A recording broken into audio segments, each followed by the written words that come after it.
पाहूया पुढील महत्त्वाची बातमी। माळशेज घाट बोरांडे परिसरात प्रस्तावित 1500 मेगावॅट क्षमतेचा पंप स्टोरेज जलविद्युत प्रकल्पावरून खासदार अमोल कोल्हे यांनी पाण्याचा मुद्दा उपस्थित केलाय। आदिवासी आणि स्थानिक शेतकऱ्यांच्या हक्काचं पाणी तिसऱ्या मुंबईतील डेटा सेंटरसाठी वळवलं जाणार का, असा गंभीर सवाल त्यांनी सरकारला केलाय।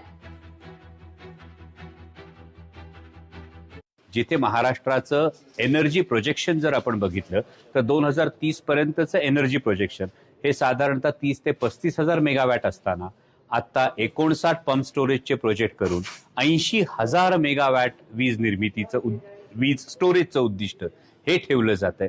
आणि मग प्रश्न उपस्थित होतो, हे या डेटा सेंटरसाठी लागणाऱ्या पाण्याची तरतूद तर नाही ना।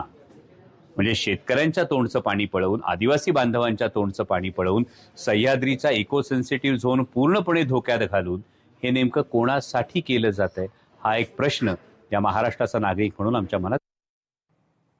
तर बातमी आहे नागपुरातून। विजय वडेट्टीवारांनी आंदोलक विद्यार्थ्यांची भेट घेतली आहे। आदिवासी विकास विभागाच्या निर्णयाविरोधात विद्यार्थी आक्रमक झाले, तर आदिवासी विकास कार्यालयात विद्यार्थ्यांचं आंदोलन सुरू आहे।